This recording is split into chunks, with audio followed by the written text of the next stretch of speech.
दोस्तों, जैसे कि आप सभी को पता है कि बीएसएनएल जो है 2008 के बाद से प्रॉफिट कमाया ही नहीं है, लॉस कर रहा था। लेकिन 2021 में जब जियो, एयरटेल, वीआई ये तीनों प्राइवेट कंपनीज अपना रिचार्ज प्लान्स को हाइक किया था, तब बहुत सारे लोग बीएसएनएल पे शिफ्ट हो चुके थे। लेकिन फिर से बीएसएनएल को छोड़कर वो लोग चले गए थे, क्योंकि बीएसएनएल के पास मजबूत स्ट्रॉन्ग नेटवर्क कनेक्शन नहीं था, बीएसएनएल के पास 4G भी नहीं था। लेकिन 2024 के जुलाई महीने में जब जियो, एयरटेल, वीआई ये तीनों प्राइवेट कंपनीज अपना रिचार्ज प्लान्स को दोबारा हाई किया। हाँ, दोबारा नहीं, आप ये थर्ड टाइम या फोर्थ टाइम बोल सकते हैं। ठीक है, जब हाई किया तब बहुत सारे लोग बीएसएनएल पे शिफ्ट हो चुके, क्योंकि 3 साल के अंदर लोगों का इनकम जो है उतना बढ़ा नहीं, लेकिन ये प्राइस वगैरह बहुत बढ़ गया है, इसीलिए लोगों को बहुत ज़्यादा दिक्कत हो रहा था और लोग जो है बीएसएनएल पे शिफ्ट हो चुके हैं। तो जुलाई महीने के बाद से बीएसएनएल जो है हर महीने कस्टमर जोड़ रहा है। अभी आप मान के चलिए कि जुलाई महीने पे ऑलमोस्ट 29,07,000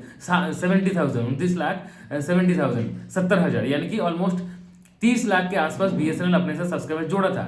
अगस्त की बात करूँ तो अगस्त महीने में भी लगभग 25 लाख सब्सक्राइबर अपने से जोड़ा था। सितंबर महीने की बात करूँ तो 8.5 लाख सब्सक्राइबर अपने से जोड़ा था।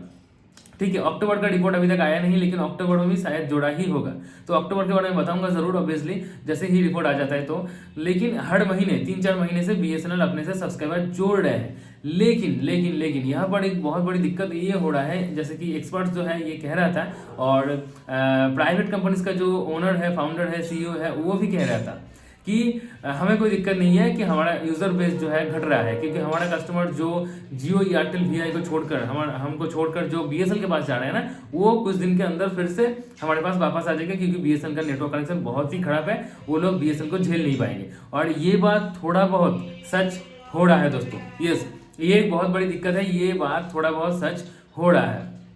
यस, हाँ, अभी दोस्तों रिपोर्ट के थ्रू तो हमें कुछ पता नहीं चल रहा है, लेकिन बहुत सारे लोग मुझे कमेंट करते हैं, बहुत सारे लोग इंस्टाग्राम पे मैसेज करते हैं, फेसबुक में भी कुछ लोग मैसेज करके बताते हैं कि हमारे एरिया पे नेटवर्क तो आया ही नहीं, मैं पोर्ट करा लूँ ये सोच रहा हूँ, मुझे जियो पे या एयरटेल पे या वीआई पे वापस जाना पड़ेगा, पोर्ट कराना ही पड़ेगा, नहीं तो मुझे बहुत दिक्कत हो रहा है, क्योंकि इंटरनेट तो चल ही नहीं रहा है बीएसएनएल का, और कॉलिंग वगैरह में भी बहुत ज़्यादा दिक्कत हो रहा है। ठीक है, तो ये लोग मुझे कमेंट में और मैसेज के थ्रू जब बोल रहे हैं तो मुझे लग रहा है कि हाँ, बहुत सारे अगर नहीं होगा तो कुछ लोग तो ऐसा होगा।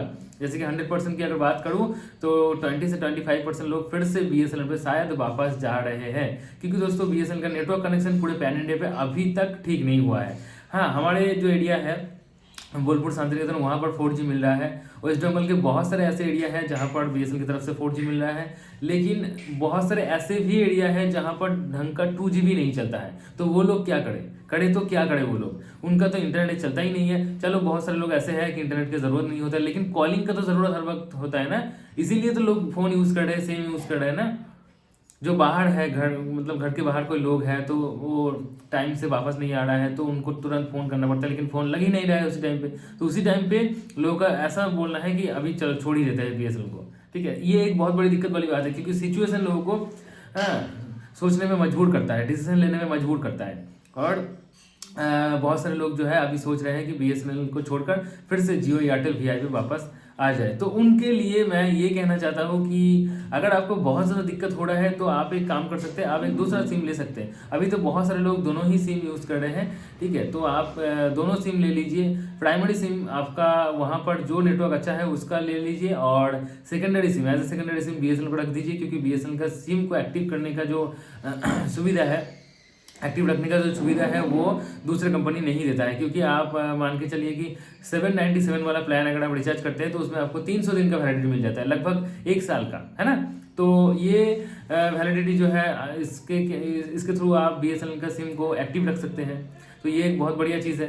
ठीक है, आपको 2 महीने के लिए आपको अनलिमिटेड कॉलिंग, डेटा वगैरह सब कुछ मिल जाता है। तो as a secondary sim BSNL को रखिए, प्राइमरी सिम आपके वहाँ पर जो नेटवर्क अच्छा है उसका रखिए। ठीक है, और अगर आपको दोनों सिम का ज़रूरत ही नहीं है तो आप आपके एरिया पे जो नेटवर्क अच्छा है उसका सिम यूज़ कीजिए। ठीक है, और अगर आप ऐसे धर्म संकट में पड़ रहे हैं कि मुझे तो बीएसएनएल को बचाना चाहिए, मैं भी बीएसएनएल को बचाना चाहता हूँ, मार्केट में रखना चाहता हूँ, बीएसएनएल का सिम यूज़ करना चाहता हूँ, लेकिन मेरे एरिया पे नेटवर्क ही नहीं है, तो मेरे को बहुत प्रॉब्लम हो रहा है, तो मैं क्या करूँ। तो अभी आप एक काम कर सकते हैं, अभी आपके एरिया पे जो नेटवर्क है उस नेटवर्क पे शिफ्ट हो जाइए। जब आपके एरिया पे बीएसएनएल का नेटवर्क स्ट्रांग हो जाएगा, आसपास के लोग लेने लगेंगे बीएसएनएल, तो आप बीएसएनएल पे फिर से वापस हो जाएंगे। तो यही आपका धर्म संकट से बचने का एक रास्ता है, और कुछ है नहीं, ठीक है। लेकिन हाँ, 3 से 4 महीने के अंदर बीएसएनएल का जो 4G है वो पूरे पैन इंडिया पे आ जाएगा, ऐसा हमारा new telecom minister Shri Jyotiraditya Scindia का कहना है। अभी देखते हैं कि क्या कुछ हो पाता है। मुझे भी लगता है कि हाँ, 3 से 4 महीने के अंदर हो जाएगा, क्योंकि ऑलरेडी 62,200 टावर जो है पूरे पैन इंडिया पे इंस्टॉल हो चुका है, जिसमें से 50,000 टावर तो लाइव भी कर दिया गया है। आपको क्या लगता है इसके बारे में? ठीक है, जिनके एरिया पे बीएसएनएल का नेटवर्क भी नहीं है और बीएसएनएल को वो लोग पसंद भी करते हैं, बीएसएनएल का सिम यूज़ करना चाहते हैं, तो उनके लिए आप क्या कहना चाहते हैं नीचे कमेंट में ज़रूर बताइए। बीएसएनएल रिलेटेड हर एक अपडेट जानने के लिए प्लीज़ मेरे चैनल के साथ जुड़े रहिए। अभी शाम को 7 बजे हर दिन बीएसएनएल रिलेटेड वीडियोस लेकर मैं आ रहा हूँ, तो चैनल को सब्सक्राइब करके बेल आइकन को प्रेस करके ऑल नोटिफिकेशन में क्लिक करना मत भूलिएगा। आज के लिए इतना ही, good bye and take care.